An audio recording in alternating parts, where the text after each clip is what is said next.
Antes de entrar a materia en esta noche, quiero solamente darles una breve introducción acerca de los símbolos en la Biblia, porque si hay algún libro que contiene símbolos, es precisamente el libro del Apocalipsis. Dios, como el autor de la Biblia, trata en la Biblia, en los 2 primeros capítulos, con la creación. Y del capítulo 3 hasta el Apocalipsis 22, Dios trata con el plan de la redención. Los primeros 2 capítulos del Génesis contienen el registro de la creación física, del mundo natural. Y el resto de la Biblia contiene todo el plan de Dios para la redención humana.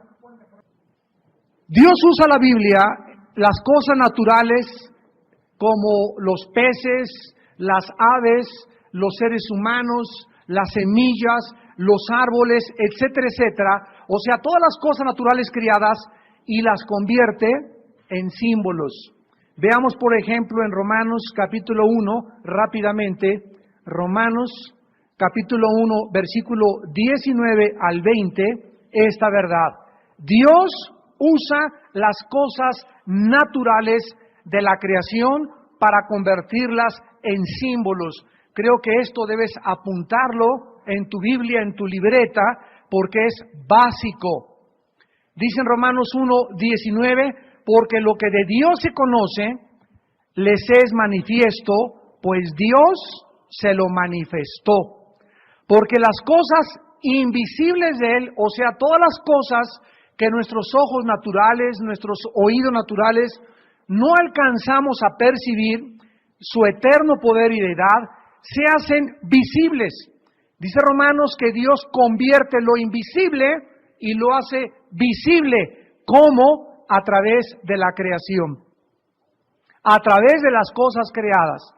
Entonces, cuando Cristo bajó al mundo y comenzó a enseñarnos las verdades del mundo que no se ve, que es más real que el se ve, ¿cómo podía Cristo ilustrarnos algo que no hemos visto nunca? Por ejemplo, si yo tengo un ciego enfrente de mí y me dice el ciego, dime cómo es las nubes. Y yo le digo, son como el algodón, lo dejo en las mismas, porque en su vida ha visto el algodón. Pues fíjate que son blancos, tampoco podría concebir en su mente el blanco, porque jamás ha visto el color blanco. Entonces, no existe un punto de referencia para yo poder transmitirle o comunicarle al ciego algo que nunca ha visto. Entonces, para que yo pudiera explicarle algo, él tendría que tener un punto de referencia, pero no lo tiene. Entonces, cuando Cristo baja a la tierra, Él necesitaba un punto de referencia para decirnos, el cielo es así, el reino de mi Padre es así, y para poder ilustrarnos todo aquello que jamás hemos visto, usó los árboles, las semillas, los peces, las monedas, las cosas, los animales, las víboras, los borregos, por ejemplo, para compararnos cómo somos nosotros, ilustró a las ovejas. Entonces vemos que todas aquellas cosas que pertenecen al poder de Dios y a su deidad se hacen visibles a través de la creación, siendo entendidas por medio de las cosas hechas, de modo que no tienen excusa. Cuando Cristo quiso ilustrar la resurrección, 1 Corintios 15, Pablo le dijo a las personas que lo interrogaban, eres un necio, nada puede vivir si no muere antes. ¿Y cómo ilustra la Biblia la resurrección? A través de una semilla. La semilla tiene que caer, tiene que tener el contacto del agua, de la tierra, de la humedad, del viento y del sol, para que pueda romperse, comenzar a descender las raíces y ascender el tallo y dar fruto. Así dijo Cristo en la resurrección de los muertos. Nuestro cuerpo es como una semilla que tiene que morir y ahí nosotros ya deshechos totalmente, Dios levanta y comienza a hacer una nueva creación enteramente diferente. Y el cuerpo de la sandía, el cuerpo de la mazorca, el cuerpo de lo que se entierra, no es igual al cuerpo que es puesto en la tierra. Es un cuerpo totalmente diferente. Así hay cuerpo animal, hay cuerpo espiritual. En fin, esto es lo que se llama el lenguaje de la creación, que se convierte en el lenguaje de la redención. Apúntalo, el lenguaje de la creación, Dios lo transforma, lo convierte en el lenguaje de la redención. Mientras más leemos la Biblia, hermanos en Cristo, más vamos a descubrir que el lenguaje de la creación es el lenguaje de Dios, de las señales y de los símbolos. Entonces, cuando llegamos a la Biblia y encontramos a una mujer ramera, capítulo 12, a una mujer rodeada del sol y de la luna, el capítulo 13, a una bestia, encontramos, ¿qué cosa? Símbolos. Esos símbolos tenemos que encontrar su realidad y lo que significan dentro de la misma Biblia. Aquí es en la Biblia donde tenemos que descubrir y encontrar lo que Dios nos quiere decir con una mujer ramera montada sobre una bestia, lo que nos quiere decir con una ciudad como el capítulo 18, lo que nos quiere decir Dios con unos cuernos, con las cabezas, y todos estos símbolos encontramos su significado ¿en dónde? En el lenguaje de la creación. Vean por ejemplo también en Mateo capítulo 13. Mateo capítulo 13, versículos del 10 al 11. Mateo 13, del 10 al 11, esta verdad que acabamos de enunciar. Acercándose los discípulos, le dijeron, ¿por qué les hablas por parábolas? O sea, Señor, ¿por qué estás contando cuentos y estás escondiendo detrás de los cuentos verdades ocultas? Y esto fue precisamente lo que Dios quiso hacer con el mundo cuando Él vino y lo que Él está haciendo y lo seguirá haciendo con todos nosotros. ¿Por qué les hablas por parábolas? Él respondiendo les dijo, escuchemos la respuesta de Jesús, porque a vosotros os es dado saber los misterios del reino de los cielos, mas a ellos no les es dado. O sea que cuando Cristo baja al mundo, no cuenta cuentos así o misterios con un lenguaje rebuscado, florido, etcétera, etcétera, sino que les habla, el sembrador salió a sembrar la semilla, y la semilla cayó junto al camino, otra semilla cayó y se impidió su crecimiento por las piedras, a otra cayó y dio fruto, y detrás de todos estos cuentos, podríamos llamarles así, o parábolas, que es un lenguaje que ilustra algo celestial con algo terrenal, Dios esconde la verdad, porque Dios quiere que nadie encuentre la verdad más que aquellos que la están buscando. Cuando Cristo estaba ante Pilato, Pilato le dijo, ¿eres tú el Cristo? Y Cristo le contestó, mi reino no es de este mundo. Si mi reino fuera de este mundo, mis servidores bajarían y pelearían y no me hubieran entregado con los judíos. Yo soy de la verdad y todos aquellos que son de la verdad dan testimonio y oyen mi voz. Entonces nosotros descubrimos que esto es exactamente lo que el Espíritu Santo nos quiere revelar. Ahora vean ustedes lo que dice aquí en Mateo capítulo 13, versículo 13. Porque, por eso les hablo por parábolas, porque viendo no ven y oyendo no oyen ni entienden. ¿A quiénes Dios les dio el privilegio de conocer la verdad? ¿A quiénes? A nosotros, a los que tenemos al Espíritu Santo. A nosotros Dios nos dio el privilegio de que nosotros conociésemos el misterio de su voluntad. Y las demás personas del mundo vienen a la Biblia y esto no puede ser de Dios. ¿Cómo puede haber tanta sangre? Esto es una contradicción. ¿Y cómo se le llama a David el varón de Dios y adulteró y mató? ¿Y por qué aquí se manda que la pena de muerte? Y el mundo, al venir al mensaje, a la carta de Dios, choca con la Biblia porque no les es dado conocer los misterios del reino de Dios. Si a nosotros, ya teniendo el Espíritu Santo y teniendo la Biblia, nos cuesta poder realmente entender esto mucho más a ellos. Vean ustedes en 1 Corintios 2, 1 Corintios 2. Primera de Corintios capítulo 2, versículos 6 al 7. Esto es bien importante para entender el Apocalipsis. 1 Corintios 2, del 6 al 7. Sin embargo, hablamos sabiduría entre los que han alcanzado, ¿qué cosa? O sea que ya siendo cristianos, ya nosotros conociendo y teniendo al Espíritu Santo, tenemos nosotros aún todavía la responsabilidad de madurar. Y si tú eres un cristiano que ya tiene 5 o 6 años y no tienes una relación diaria con Jesucristo,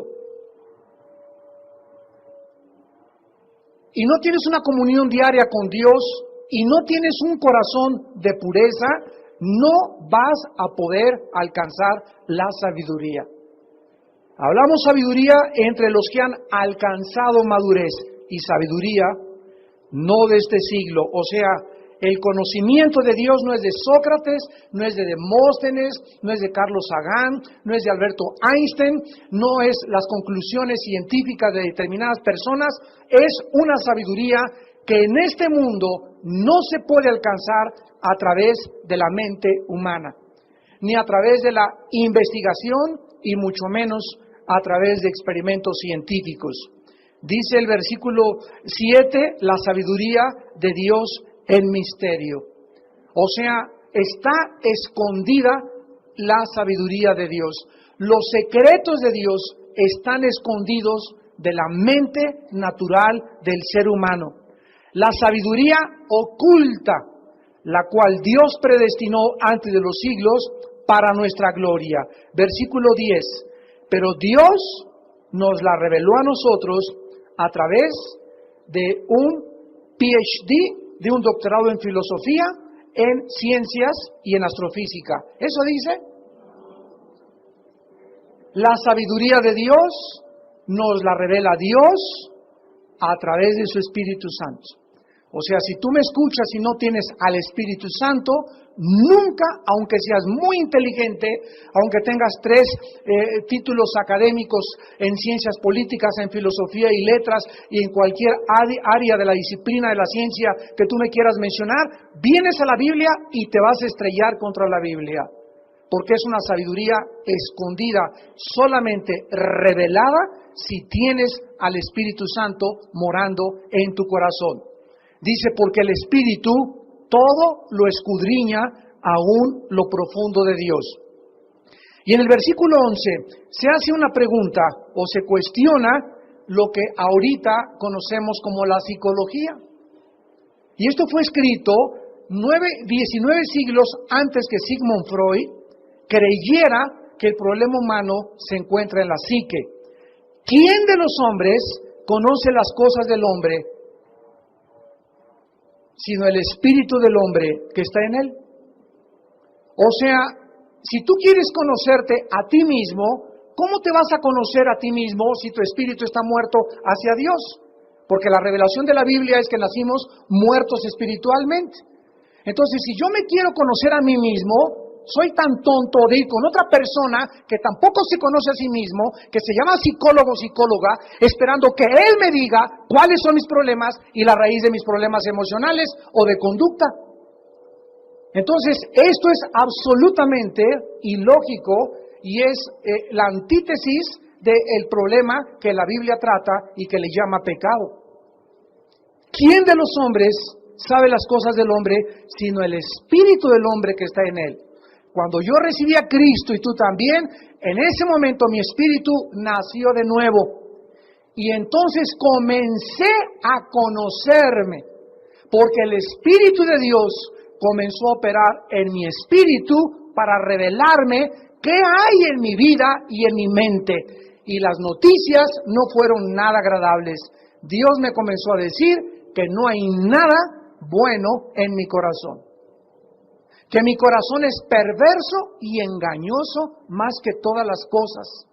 Que mis justicias y mi opinión y mi perspectiva que yo tenía de Dios me ponen cero totalmente, reprobado. Que mi concepto del amor, del sufrimiento y del problema humano estoy lejísimos de la verdad. Y no es hasta que el Espíritu de Dios, usando la Biblia, me muestra la verdad, que mi espíritu comienza a conocer verdaderamente la clase de ser humano que yo soy, de dónde vengo, mis problemas, cuál es la raíz, que es el pecado y hacia dónde se dirige mi vida. Dice el versículo 11, así tampoco nadie conoció las cosas de Dios sino el Espíritu de Dios. Entonces el ser humano no conoce a Dios, pero el ser humano quiere conocer a Dios. ¿Y qué ha hecho el ser humano? Primero, irse allá a Oaxaca a meterse peyote, viajes de hongos, LSD, dietilamida de ácido lisérgico, marihuana, hongos alucinógenos, ocultismo, series de mediums, comunicarnos con espíritus, la bola de cristal, consultar a Walter Mercado, consultar los horóscopos, irse a los lamas de la India, meterme en un convento, ponerme en meditación en flor de loto. Todos estos sistemas y métodos son inventados por nosotros con el propósito de hacer contacto. Allá anda otro cuate con los ovnis y quiere hacer un contacto con los extraterrestres, y estamos por todos los medios tratando de hacer un contacto con el más allá. Esto es lo que son las religiones. Pero claramente la Biblia nos dice, ¿verdad?, que nadie puede conocer a Dios más que ¿quién? No me veas a mí, ahí lo dice, el Espíritu de Dios. Entonces, ¿quién quiere conocer a Dios? Yo, Señor. La respuesta del cielo es, mi espíritu necesita entrar a mi espíritu, dice el Señor, a tu espíritu. Entonces el Espíritu Santo de Dios tiene que entrar a mi espíritu, porque es el Espíritu de Dios, el único espíritu de los billones de espíritus que andan ahí pululando, espíritus engañadores y demonios, es el único espíritu que conoce las cosas de Dios, y Él mora en mí. ¿No sabéis que vuestros cuerpos son templo del Espíritu Santo? 1 Corintios 6:19, mayor es el que está en nosotros que el que está en el mundo. Que en Cristo están encerrados todos los tesoros de la sabiduría y del conocimiento. Entonces no es hasta que Dios entra en su espíritu, a mi espíritu, que me comienza a enseñar quién soy yo y que yo comienzo a conocer a Dios. Entonces nadie podrá conocer a Dios fuera de Jesucristo. Porque es Jesucristo a quien le agradó al Padre revelar los misterios del reino de Dios. Ahora finalmente dice el versículo 12 de 1 Corintios 2, y nosotros no hemos recibido el espíritu del mundo, aquí está, sino el espíritu que proviene de Dios, para que sepamos lo que Dios nos ha concedido. Lo cual también hablamos, el cristiano ya no habla filosofía del mundo, el cristiano ya no especula, el cristiano ya no hipotetiza, el cristiano ya no está hablando barbaridades, ni mitos, ni leyendas, y que vi que se me apareció y que a lo mejor creo que no estoy seguro, quizá, no, chance y, ya cuando hablamos decimos, así dice el Señor.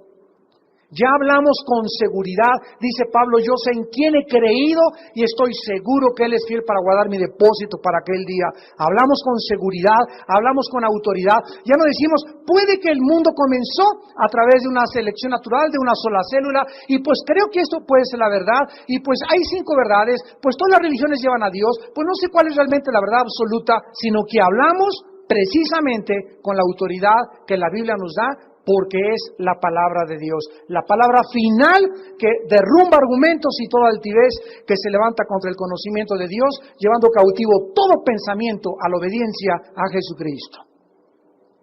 Y finalmente dice el versículo 14, pero el hombre natural, o sea, el hombre que no tiene al Espíritu Santo, ese es el hombre natural en la Biblia, no percibe las cosas que son del Espíritu de Dios, porque para él son ¿qué cosa? Aquí está, para el hombre natural, para tu cuñado, tu cuñada, tu suegra, tus amigos que no son cristianos, le es locura la Biblia.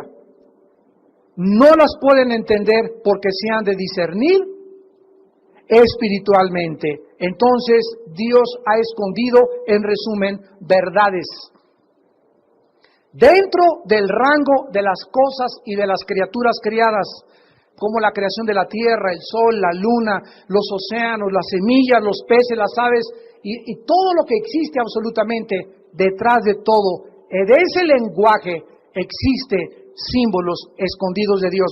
Por ejemplo, el mar, ¿qué significa en la Biblia? El mar significa los pueblos y las naciones y los seres humanos que son como el mar, que arroja espuma y vergüenza y no se puede estar quieto. Para ilustrar la humanidad, Dios usó el mar, la inestabilidad de los océanos, para ilustrar la inestabilidad emocional del ser humano. Cuando Dios quiso ilustrar quiénes somos nosotros, ¿a qué animales escogió? ¿A las moscas? ¿A los camellos? ¿A los canguros? ¿A las cabras? ¿A los caballos? No, escogió a las ovejas. Y cuando te pones a estudiar la vida de las ovejas, como lo hemos visto, descubres por qué a los cristianos se nos compara con ovejas.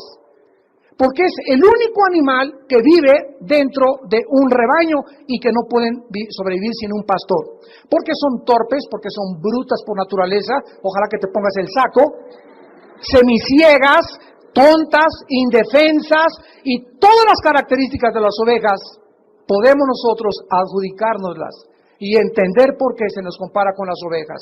Cuando se nos dice que seamos prudentes como la serpiente, es porque la serpiente es el único reptil que antes de poder atacar a su víctima, calcula el tiempo y la distancia. Cuando Jesús dice sean prudentes como la serpiente, nos dice nunca tomen decisiones impulsivamente. Miran, calculen la distancia, con quién te vas a casar, qué casa vas a comprar, lo que vas a hacer en la vida. No actúes así, sino piensa, calcula el costo antes de ponerte a edificar o hacer una compra o casarte o lo que sea. Así pues vemos en toda la creación, Dios usa todo lo que está creado para mostrarnos los símbolos escondidos y se llama el código secreto de Dios. En el resto de la Biblia y tejido a través de todos los 66 libros de la Biblia, Dios toma el lenguaje de la creación y lo convierte en el lenguaje de la redención, que es, repito, su código secreto. Solo mientras la